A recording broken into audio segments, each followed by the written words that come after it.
Hi, this is Dennis with Second Chance Tackle, and we're back again with our pandemic projects, and back again to thank the first responders, the essential workers, the first responders, the EMTs, the police, the fire, the hospital workers, the medical workers, everybody in the supply chains.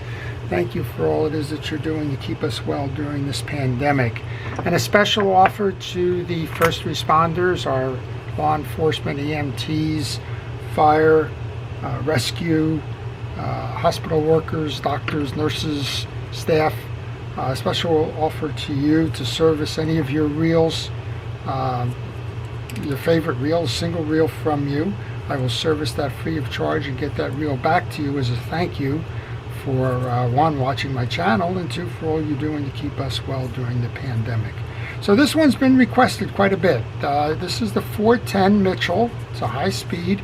Kind of looks very similar in nature to the 300, but it's the 400. And the 4 Series is always the higher speed. And you know how I know that? It says high speed on there.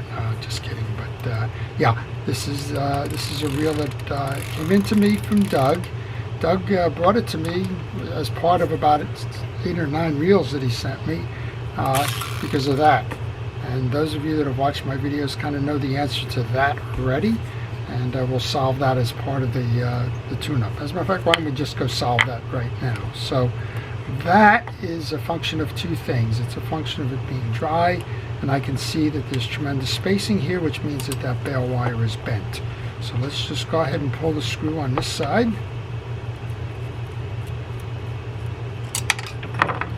Pull that off, and we'll see that it's bent, not terribly, but it is bent. And if you just kind of gently massage it back into place, you've solved one part of the equation already. The second part that you need to solve is to solve for the free motion of it, and that's just dirt and grease and junk. If you see that it's got a partial throw to it already, then you know that the answer is that it's just dry, and that's what's impeding it. So we're going to take some penetrating oil, we're going to spray this down.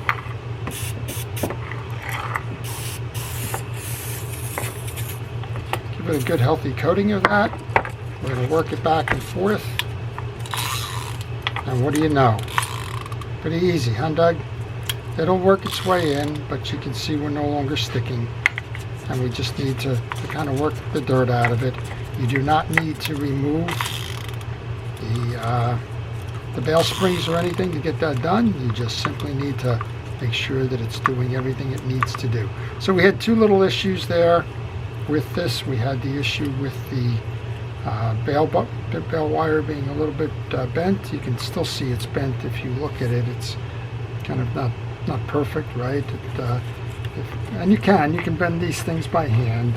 Just kind of push them a little bit. It's only a wire, and now we got it. Now it's snapping. There you go. That was easy enough, right? So we're going to chalk that one up to no needs for parts, just needs for information. And those of you that have this can solve that issue pretty quickly, just as I was doing there. So you need to understand that you have a bail wire that should be in an arc. This one was pushed to the right. It was causing this to push out and bind. And then we just had a lot of dirt over time there. So mission accomplished on that. So let's get underneath this then and show you how to fix this reel. And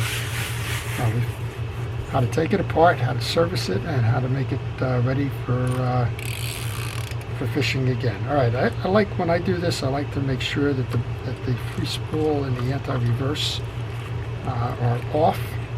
I'm going to remove the handle for that. That's got a screw inside of that. We can remove our spool as well. And there's 3 side plate screws here, so let's take those out. Now, if you have an issue with these things fighting you, or sometimes you'll find that those heads of the screws are kind of stripped, the best advice I can give you is to just go easy, apply equal pressure, and if you're stuck, use the penetrating oil that I just used there to help you get done whatever you can. And sometimes, it's unfortunate, but sometimes those screw heads need to be drilled out, and replaced, but hopefully you can get through that without doing that. Okay, inside this reel is very interesting in terms of it looks almost identical to the Mitchell 300. So I'm not quite certain exactly what is so much different here, but it is different. So we just remove the main gear sides, which again it's a higher rev on the gears, we know that. You pull this out and we should be able to pull the driver out, then we can pull our main shaft out, and then all we have to do is a cleanup here. Now you can remove the side guide, and let's do that just for fun. You have the two screws, you can see them in the back of the case here. Sometimes you will get grease that accumulates underneath that slide. I didn't see anything really dry there, but as long as we're doing this, we might as well do it right down to the bottom. And again, be careful with that. If you find that you have any kind of resistance there, like the screw is frozen in perhaps, then what you want to do there is to just do the same thing. Use that penetrating oil to kind of loosen that up. Alright, so we have a couple of things going on here. Pay attention to your spring setup here for the anti-reverse dog, and we'll get to that side in a moment. I just want to clean all of this out.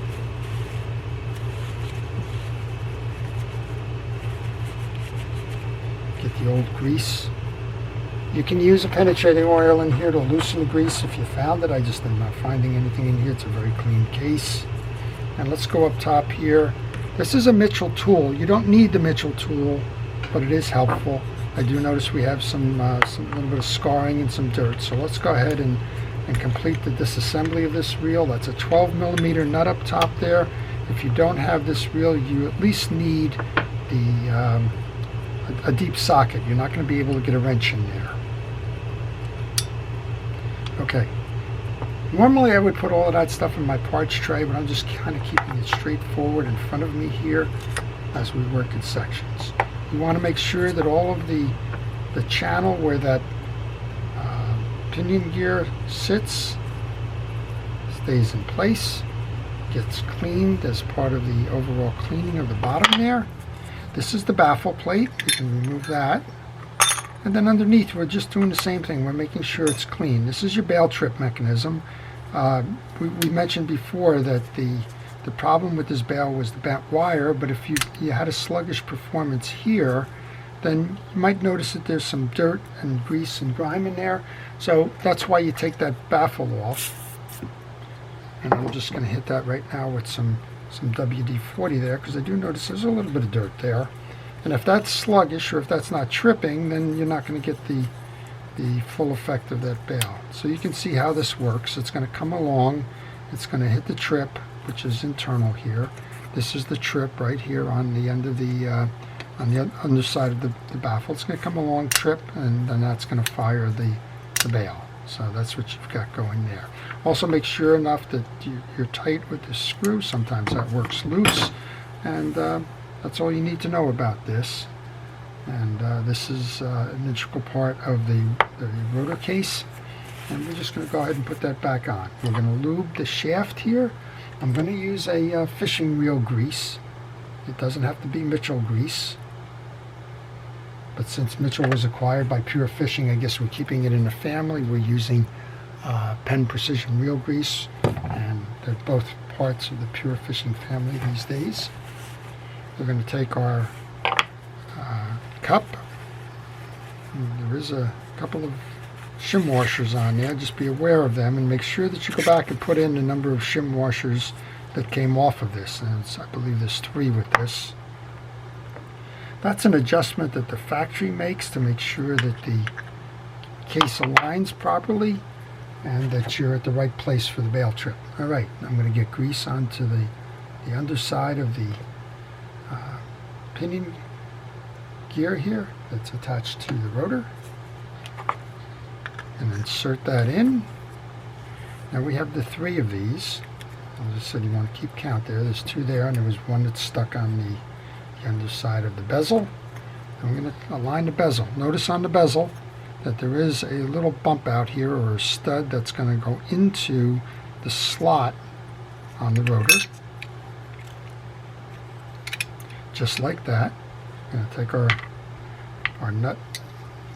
There's two sides on the nut. There's a flat side, and there's one's got a little bit of a ridge on it. That ridge goes down. It's kind of a holdfast built into that nut there.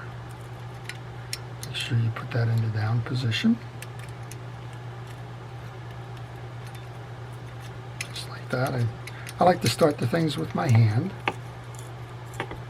And then we can tighten that up. Give it a spin. Make sure it's spinning nicely. And it is. And then let's make sure that the bail trips. You can see here it's going to hit that little lever there, that ride, and that's what's going to force it up. Let's bring it over again. You can see that that little piece that we had before, that arm, intersects with this down lever here, and that's what trips it. So there you go. All right, we're in pretty good shape with that. Let's go back and take the underside of the guide. Make sure it's smooth here. The only place where that axle shaft is going to ride is in the center of this guide. Right there. That's the only place that that axle shaft will rub. But I like to clean as much of the surface as I can. So I'm going to use some steel wool just to clean it up a little bit before we go to reinstall. I also like to take my brush and get a little bit of grease into that slide there, and also onto the back of the slide here. And while we're at it with that steel wool, the other side, the oscillating gear, is going to ride on this. So if there's anything rough, old grease, this is discolored, but I don't believe there's anything wrong with it like that. So let's just do a good job of making sure that that is clean as well. Okay, there's two sides on this in case you lost the reference point. The reference point, the square part, goes up top. It's easy enough to get this confused. And we're going to grab those two screws. I like to put a little bit of grease onto the end of my screwdriver here because those screws are tough for me to hold and get started.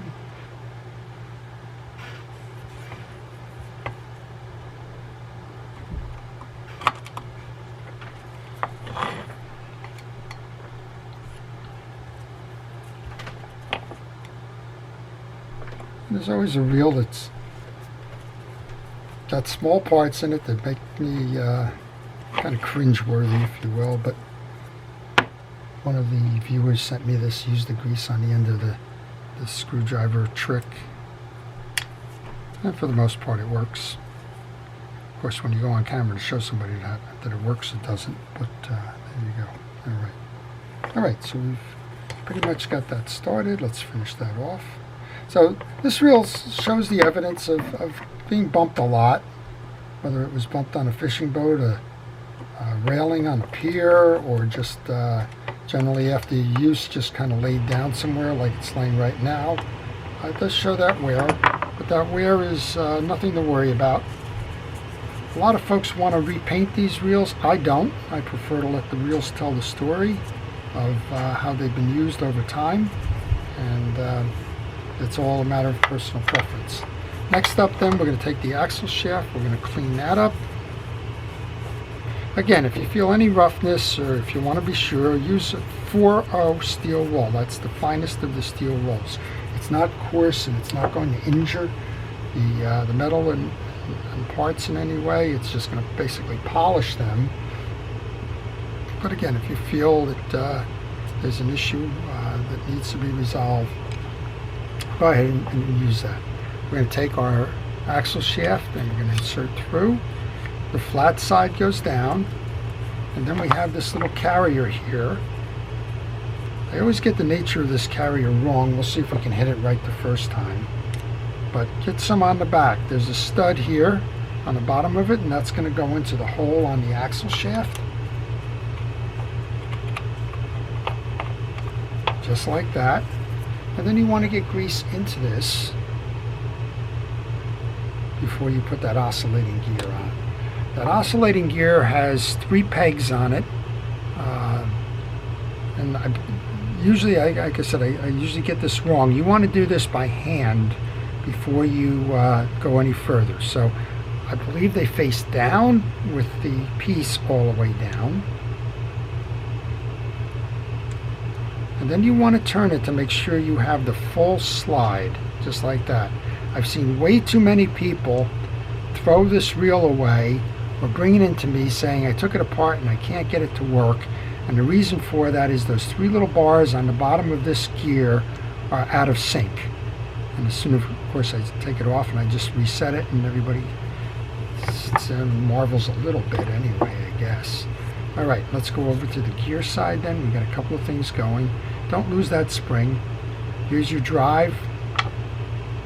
Here's the drive for the top, for the rotor. Here's the big gear, and if you know the gear setup on the 300, this is the difference between the 300 and the 410. Much bigger gear and ratio. We also have, I forget exactly what this bearing is called, roller bearing or whatever. Don't lose this, please. Don't take that off the shaft. Those little bearings are just going to go flying. You do want to make sure you get some oil and some grease on there. But again, if you disturb those, you're going to be walking around your shop a little bit, probably mad at yourself, or at a minimum looking for where those little rollers went.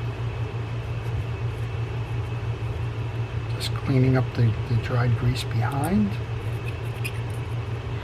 So the shaft on the 300 is just a solid shaft. You want to inspect your teeth on the main gear here. Want to get some good grease all around that. So we've greased the roller bearings, we've greased the teeth on the outside, a little bit of grease on the shaft. This is the one that's going to drive the up and down block here, so make sure that that's got good grease on it. A lot of moving parts, right? Actually, that's going to drive this, which is going to drive that, right? So you have the one that intersects with the other. Let's get that done. Again, I'm inspecting as I'm putting that grease on there. When we did the test, it was working fine, so we're going to be satisfied that that's the case there. Speaking of the case, make sure that this gets cleaned. That's why I removed the gear, just in case you got an accumulation of any kind of grease in there. You want to get that out and off. And I use a combination of cotton swabs and paper towels to make sure that gets cleaned. On the bottom of this anti-reverse dog, I want to put a little drop of oil into where it's riding there, into the override. And then we can set the main gear back in place, just like that. And once we set the main gear back in place, you can move the anti-reverse dog to the on position, and you can move that spring inside the case. That's how it rides, just like that. You can see it here, it rides. That little bump out is in this case here. Like I said, I don't leave it engaged when I take the gear out. When I reset it, you can do that, and that's the best way to hold that spring in place. Then we can put our gear in place. The top merges with that one, and the bottom or inner gear is going to merge with this.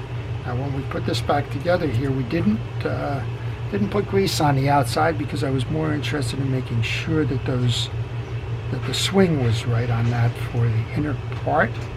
Now that I know it's right, that's fine. All right, and then the top gear here is the gear that's going to drive the rotor. So let's make sure we get a nice amount on there, and both sides of that. This is a double tooth, right? The inner teeth here are going to drive off of the main gear. The outer teeth here are going to intersect with the pinion gear there. So there's a lot of moving parts in this reel. Totally over-engineered by today's standards, but a beautiful reel nonetheless.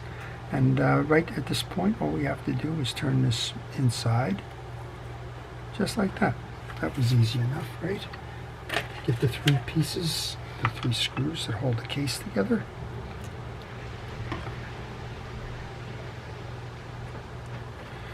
So some of you may just think, boy, this guy just knows everything, right? Well, I got my cheat sheet here, right? I don't know everything. I'll be the first one to tell you I don't. But here's the schematic for the 410 that told me what I needed to look for.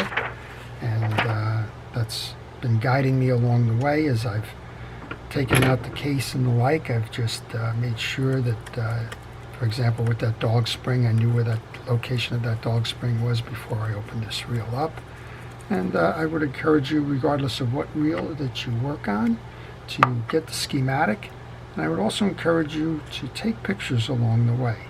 That way, if you get stuck and you don't have the schematic, at least you can go to critical points, maybe where you opened up the case and the like, and it'll tell you that the pieces belong in a certain order or sequence or whatever. Okay, let's clean that case up.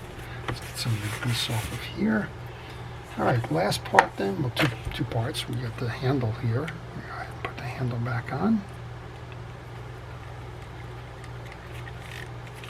And then up top here on the spool. One of the things I like about the spool is it has a little hole here where you can tie the line off. This is Doug's reel. Doug changed the line on this. I always recommend as part of the annual service to change line. And I'm just going to go inspect. There's nothing really going on here. There's a Teflon washer up top here that acts as your washer. You can pull this through. This is your click mechanism for the drag letting out. This is your Teflon washer.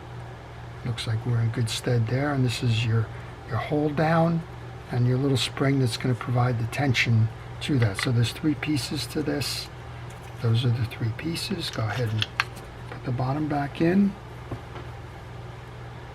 You can clean off this Teflon washer. Reinstall that. You can clean up the little debris that may have fallen into the track here. Then you have the cup. Let's just take this off in case you're wondering. There's a raised surface on this side and a flat surface on this. So the flat surface is the one that goes down here.